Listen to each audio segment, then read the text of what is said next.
and gentlemen, it is time for our co-featured main event of the evening, brought to you by Forum Boxing Incorporated and Caesar's Palace, along with Budweiser, the undisputed king of beers.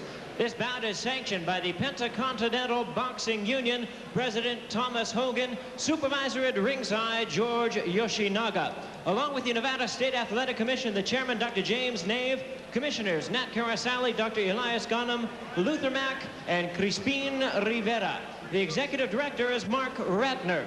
Introducing to you the judges scoring this bout from ringside, Dave Moretti, Al Siciliano, and Lou Tabbitt. And introducing to you the referee in charge, Carlos Padilla.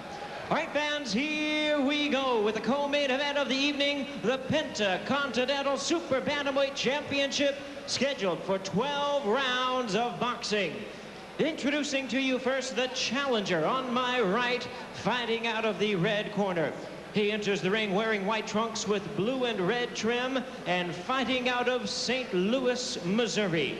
He weighed in at a ready and even 120 pounds with a record of 19 wins, 2 losses. He has 16 wins coming by way of knockout. He is currently the Penta number 5 ranked contender. Please welcome the former WBA Bantamweight Champion of the world, Fast Eddie Cook.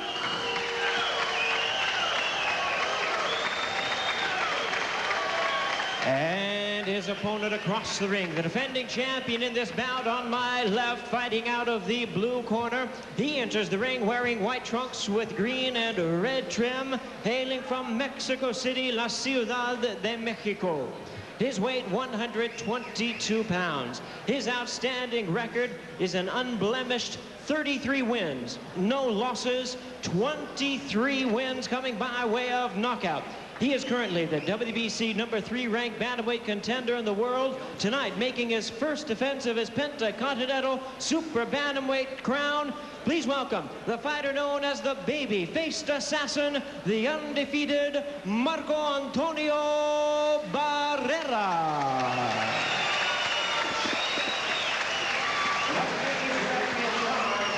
Instructions, Carlos Padilla.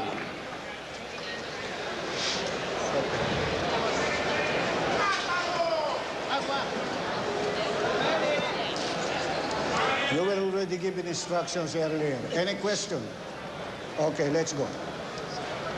Short and to the point. We'll check the tail of the tape on these two. Cook is 27, Barrera 20. Barrera is 2.5 inches taller than Cook. He weighs 2 pounds more, and he's got 4 inches in the reach advantage. The rules for Pentacontinental, this title fight: 10-point must system to the winner. 3 knockdown rule is in effect. Standing 8 count is in effect. Can't be saved by the bell in any round, and only the referee can stop the fight. That'd be Carlos Padilla. And we're set to go. It is scheduled for 12. There's the bell, and out they come. Fast Eddie Cook. He's the southpaw.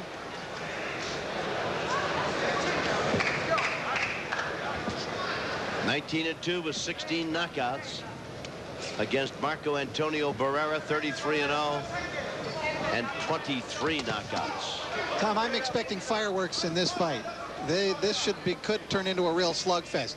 Fast Eddie Cook said Marco Antonio won't have to look for me. I'll be right there in his face. Barrera is very calm, cool, and collected. Even in press conferences, he seldom talks above a very low, soft monotone. I guess he'd rather let his hands do the talking for him in the ring, eh, Fernando? Yeah, that's the way he's been since day one, and you know, you have mentioned that throughout his career. Can you tell me why he's not more of a public figure, or is he a public figure in Mexico? He's an up-and-coming star, I think, because he hasn't had the big-name opponents like exactly like Eddie Cook.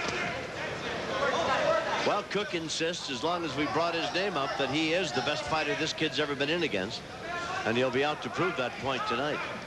Cook's a former WBA Bantamweight champion of the world. He won the title back in 1992 in March as he knocked out Israel Contreras in 5 rounds, but he lost the title 7 months later on a decision to Jorge Julio Elisier. So he found himself a winner and a loser in the same year of the World Championship.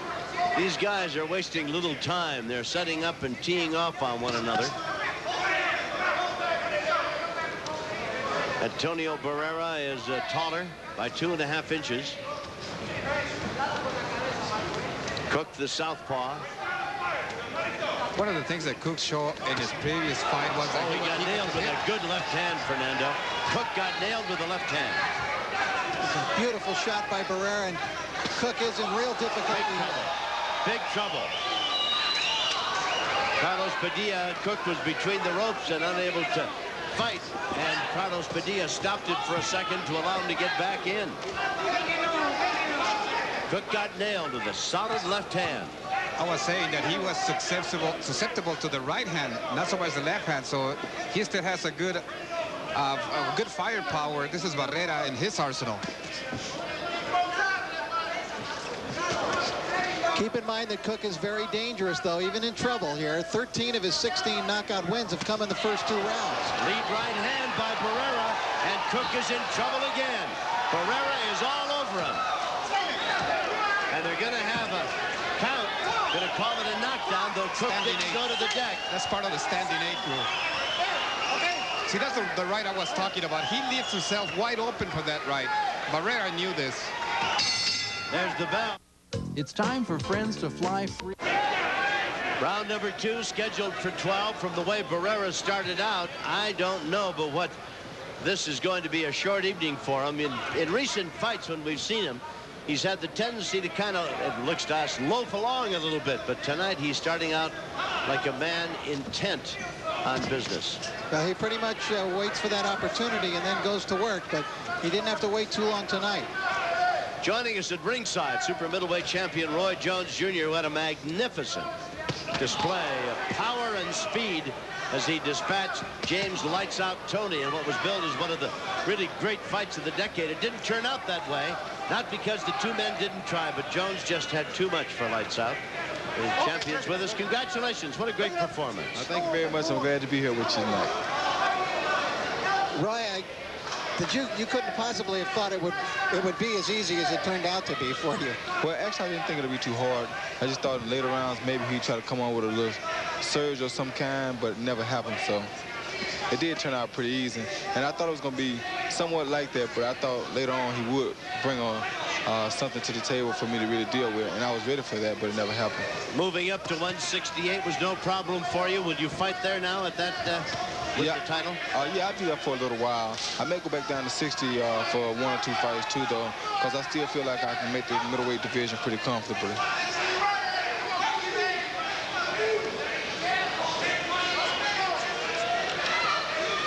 But in the near future, I also could be going up to the light heavyweight division too. So anything from 160 to 175 could be me. Shades of Sugar Ray, both of them. You're going to hold a half a dozen titles or so, Roy? I don't really care about holding a half a dozen titles, so it's just that I like boxing, I like competition, and I'll go where the competition is. Well, I think that Roy Jones Jr. is the closest thing to Sugar Ray, and I mean the real Sugar Ray Robinson, since we've seen since he retired. Well, thank you very much, and I think that's a very great compliment because Sugar Ray Robinson was, to me, one of the better fighters of all times. Believe it or not, though, my most favorite fighter that I ever got a chance to visually view while he was alive was Salvador Sanchez. He fought here? Certainly did. He beat Danny Little Red Lopez right in this very ring in this building. That's right. Won the title doing it. Well, he won the title from him, then defeated him again. Right, and when I was a kid, I thought, I mean, that's who I basically tried to pattern some of my moves after because he never changed his expressions. He always came prepared to fight, and he always was Salvador Sanchez, no matter who he fought. Fast Eddie Jones, Eddie Cook having a little better time of it here in the second round, although Barrera continues the pressure as round 2 is coming to a close. Scheduled for 12, we'll be back. You know. And Junior, super middleweight champion of the world. A resounding victory, an electrifying one. Great hand and foot speed in his victory over James Lights Out Tony. He's undefeated.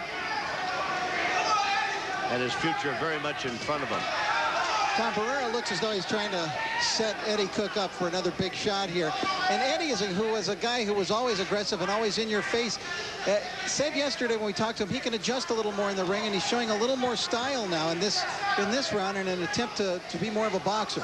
Well, after that first round, in fact, I thought he might be in danger of going down, maybe even out in that first round. As Barrera pretty much had his way with him, I thought Cook put on a pretty good show in round number 2. Fought pretty well. Cook had to be very careful because Barrera is a very good puncher, very strong puncher, and if he doesn't watch himself, he will find himself in a situation he doesn't want to be in, like right there.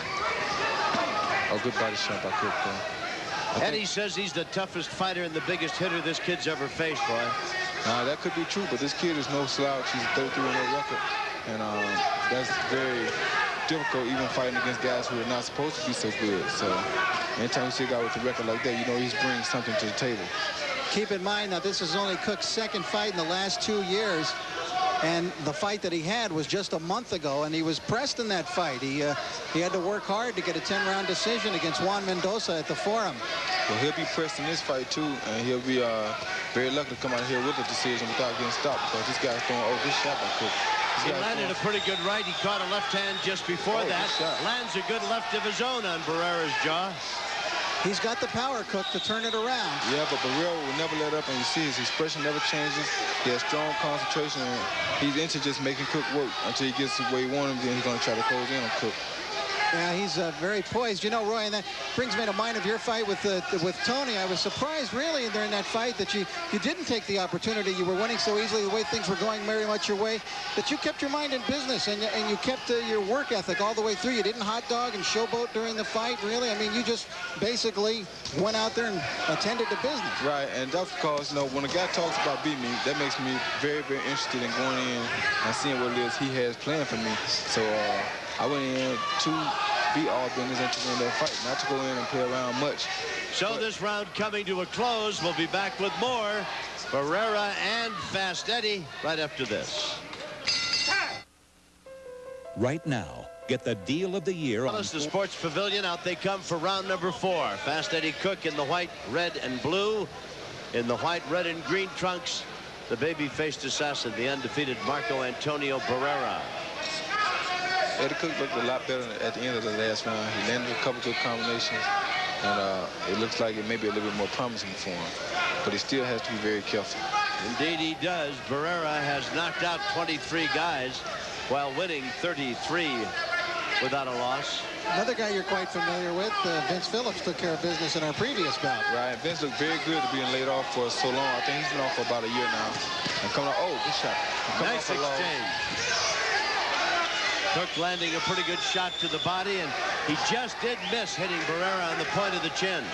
I think he still jolted him, though. I think that's probably one of the harder punches Barrera's taken in his career. You never know by Barrera's facial outlook. He just never smiles, blinks, shows any concern. He's stoic. Oh, big right hand by Cook. Good shot by Cook. And Cook is coming on point now. He's looking a lot better. Just let him doesn't get too careless. Well, he's backing Barrera up for the first time in this fight, gentlemen. That's very good. That's why you can't underestimate power. The odds makers didn't like Cook's chances 4-1, and in that first round, he looked like just that big an underdog, but he's making a statement here in round 4. Minute 30 remaining in this, the 4th round. The other voice you're hearing, in addition to Rich Murata and Fernando Paramo, is Roy Jones Jr., the super middleweight champion.